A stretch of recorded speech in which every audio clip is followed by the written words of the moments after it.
کتاب جو اللہ نے تمام انسانوں کے لیے بھیجا. ایسا نہیں ہے سوچنا کہ مسلمانوں کے لیے بھیجا، نہیں.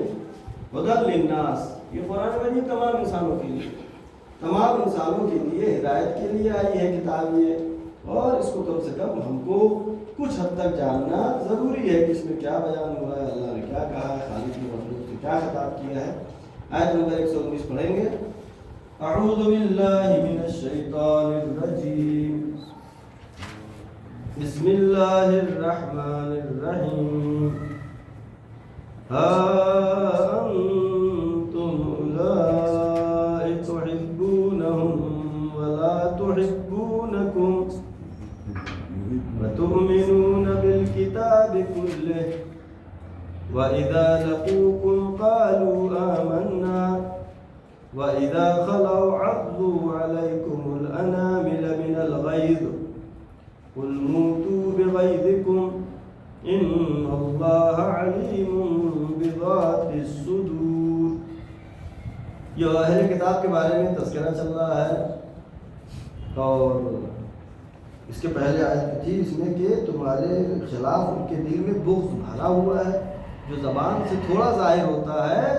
وما تخفی صدورہم اکبر، ان کے دل میں جو بغض اور حسد اسلام اور مسلمان اور اللہ اور رسول کے خلاف میں بھرا ہوا ہے وہ بہت زیادہ ہے. اس آیت میں خداوند تعالیٰ فرما رہا ہے ہاں انتم، یعنی آگاہ ہو جاؤ، متوجہ ہو جاؤ اے مسلمانوں. اولئک تحبونہم ولا یحبونکم، تم ان کو تو محبت کرتے ہو، ان کو چاہتے ہو، پڑوسی ہے، دوست ہے. اولئک تحبونہم، تم اہل کتاب کو، یہود و نصارہ کو دوست رکھتے ہو. ولا یحبونکم، لیکن یہ اہل کتاب تم کو دوست نہیں رکھتے ہیں. ظاہراً محبت دکھاتے ہیں، بہت چاہتے ہیں، لیکن دل سے تمہیں دوست نہیں رکھتے ہیں. قرآن مجید صراحتاً کہہ رہا ہے، یعنی آج اسلامی ممالک کو ان آیتوں پہ غور کرنا چاہیے کہ یہود و نصارہ سے دوستی کرنے کے لیے ہاتھ بڑھا رہے ہیں، اور جو مسلمان ہیں مسلمان آپس میں ایک دوسرے کے دشمن ہوئے جا رہے ہیں. اللہ کہہ رہا ہے یہ محبت دکھاتے ہیں، ولا یحبونکم، تم سے محبت کرتے نہیں. وتؤمنون بالکتاب کلہ، اے مسلمانوں تم تمام کتابوں پر ایمان رکھتے ہو. توریت پہ بھی ایمان رکھتے ہو، زبور پہ بھی ایمان رکھتے ہو، انجیل پہ بھی ایمان رکھتے ہو، اور قرآن پہ بھی ایمان رکھتے ہو. تؤمنون بالکتاب کلہ، تمام کتابیں جو اللہ کی طرف سے آئی ہیں اے مسلمانوں تم سب پر ایمان رکھتے ہو، لیکن یہ تمہاری کتاب پر ایمان نہیں رکھتے. یہود و نصارہ قرآن کو نہیں مانتے، تم انجیل کو مانتے ہو، زبور کو بھی مانتے ہو، لیکن یہ مانتے نہیں ہیں. وَإِذَا لَقُوكُمْ قَالُوا آمَنَّا، جب تم سے ملاقات کرتے ہیں کہتے ہیں ایمان لائے. اسی کو کیا کہتے ہیں؟ منافقت، نفاق اسی کو کہتے ہیں. دل میں دشمنی خدا اور دشمنی رسول رکھنا، اور زبان سے ایمان کا اظہار کرنا. وَإِذَا لَقُوكُمْ، جب یہ ملاقات کرتے ہیں تم سے، قالوا، وہ کہتے ہیں آمنا، ہم ایمان لائے. وَإِذَا خَلَوْا عَضُّوا عَلَيْكُمُ الْأَنَامِلَ مِنَ الْغَيْظِ، لیکن جب خلوت میں ہوتے ہیں، آپس میں ہوتے ہیں، عَضُّوا عَلَيْكُمُ الْأَنَامِلَ مِنَ الْغَيْظِ، غصے کی وجہ سے اپنی انگلیاں چباتے ہیں. یعنی غصے کی بہت انتہا جو آخری ہے، کیا ہے آدمی انگلی چباتا ہے، گوڑا چباتا ہے، پورا ہاتھی چبانے لگتا ہے، یہ غصے کی ایک پہچان ہے.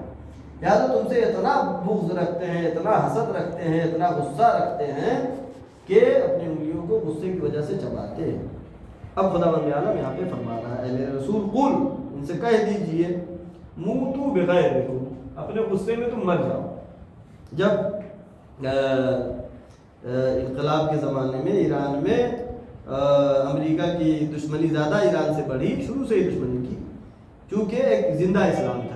یہ اسلام زندہ تھا. اسلام صرف یہ نہیں کہ نماز پڑھو، روزہ رکھو، اسلام سماج میں کام کرنے کا ہے، انسان بنانے کا ہے، تربیت کرنے کا ہے.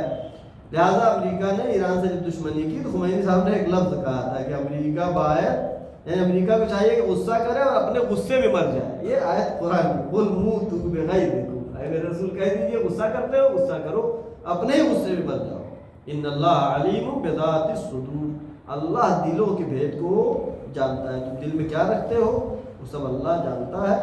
لہذا مسلمانوں سے خطاب ہے کہ اب پچھلی آیتوں میں بھی ہم نے پڑھا تھا کہ اپنے راز کی باتیں ان کو نہ بتاؤ. یہ اوائل اسلام کی بات ہے. آیت نمبر 120 ان تمسسکم حسنۃ تسؤہم وَإِن تُصِبْكُمْ سَيِّئَةٌ يَفْرَحُوا بِهَا وَإِن تَصْبِرُوا وَتَتَّقُوا لَا يَضُرُّكُمْ كَيْدُهُمْ شَيْئًا إِنَّ اللَّهَ بِمَا يَعْمَلُونَ مُحِيطٌ ان تمسسکم حسنہ تسؤہم، جب تمہارے اندر کوئی نیکی آتی ہے، تمہارے اندر کوئی خوشی آتی ہے، کوئی خوشی کا سبب ہوتا ہے تو تسؤہم، وہ نفرت کرتے ہیں تم سے۔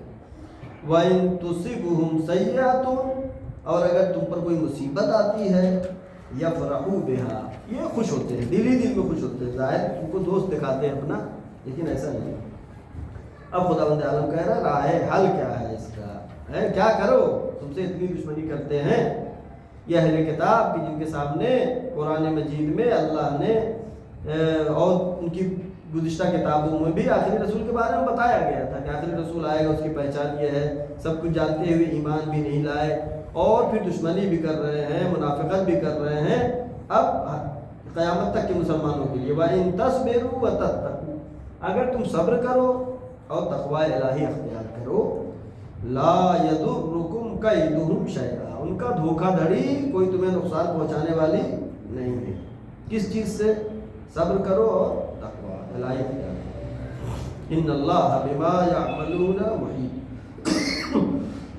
خداوند عالم بما یعملون محیط، جو کچھ وہ کرتے ہیں اللہ ہر چیز پہ احاطہ رکھتا ہے، اللہ ہر چیز جانتا ہے، اللہ کا احاطہ ہے، اللہ کے قبضے قدرت میں سب کچھ ہے۔ لیکن اللہ نے انسان کو اس طرح دنیا میں بھیجا ہے، انسانوں کے امتحان کے لیے بھیجا ہے، ورنہ اللہ چاہے تو سب ایمان لائیں، لیکن یہ زبردستی ایمان لانے کی بات نہیں ہے، بلکہ دلیلوں کو پیش کیا جائے گا، اگر مانتے ہیں تو مانتے ہیں، نہیں مانتے ہیں تو کوئی زبردستی بھی نہیں ہے، آخرت ان کو حساب دینا ہوگا۔ ایک آیت اور پڑھیں، آیت نمبر 121، وَإِذْ غَدَوْتَ مِنْ أَهْلِكَ تُبَوِّئُ الْمُؤْمِنِينَ مَقَاعِدَ لِلْقِتَالِ وَاللَّهُ سَمِيعٌ عَلِيمٌ۔ اب یہ اہل کتاب کا یہاں پہ تذکرہ ختم ہو گیا۔ وَإِذْ، اب ذکر ہو رہا جنگ احد کے بارے میں۔ جنگ احد سے پہلے ایک جنگ ہوئی ہے جس کا نام جنگ بدر ہے، سب سے پہلی جنگ جنگ بدر ہوئی، کفار مشرکین کے درمیان، مسلمانوں کے درمیان۔ کفار کی تعداد تقریباً 1000 تھی، مسلمانوں کی تعداد 300 تھی، لیکن 300 جیت گئے 1000 سے، اور جب یہ ہار کے چلے گئے تو اب جو ہے اس کے بارے میں ذکر شروع ہو رہا ہے، آگے بیان آئے گا۔ وَإِذْ غَدَوْتَ مِنْ أَهْلِكَ، اے میرے رسول جب آپ اپنے اہل و عیال اور بچوں کے سے جدا ہو کر کے تُبَوِّئُ الْمُؤْمِنِينَ، شہر سے باہر نکلے مومنین کے ساتھ، مقاعد للقتال، تاکہ میدان جنگ کو معین کرے کہاں پہ لڑنا ہے۔ واللہ سمیع علیم، اللہ سمیع بھی ہے اور علیم بھی ہے۔ لہذا جنگ بدر کا تذکرہ تھوڑا سا ضروری ہے۔ جنگ بدر میں جب کفار مشرکین کی ہار ہو گئی تو ابو سفیان نے مکے میں اعلان کیا کہ کوئی روئے نہیں، لیکن روئے نہیں یہ پہلے بھی تاریخ اسلام میں ہے۔ رونے سے آج اگر مسلمانوں کو کوئی فرقہ منع کر رہا ہے اس کی وجہ یہ ہے، ابو سفیان نے مکے میں اعلان کیا کہ جس کے لوگ 70 کفار مشرکین قتل ہوئے تھے، 70 گرفتار ہوئے تھے، تو اس نے کیا حکم کیا، کوئی روئے نہیں۔ کہا کیوں نہیں روئے؟ کہا اگر روئیں گے تو جس دل میں غصہ ہے وہ کم ہو جائے گا، لہذا عورتوں کو رونے نہ دیا جائے اور دوبارہ جنگ کی تیاری کی جائے، اور دوبارہ بڑی تیاری کے ساتھ، اس میں 3000 تقریباً سوار تھے، 2000 پیدل سپاہی تھے، یعنی 5000 کی فوج لے کر کے جنگ احد میں ابو سفیان آئے، اور ابو سفیان نے یہ پہلا حکم جاری کیا تھا جو کہ آج مسلمانوں میں بھی سرایت کر گیا، ایک رو نہیں، اس لیے رو گے تو غم ہلکا ہو جائے گا، عورتوں کو رونے سے منع کیا، جو کہ تاریخ میں ضبط اور ضبط ہے۔ واللہ سمیع علیم، اللہ سمیع بھی ہے اور اللہ علیم بھی ہے، اللہ ہر چیز کو جانتا ہے، ہر چیز کو سنتا ہے۔ اور یہاں سے جنگ احد کا تذکرہ شروع ہوگا، کل انشاءاللہ اس کے بارے میں اور آگے تلاوت کریں گے آیات کی۔ صدق اللہ العلی العظیم۔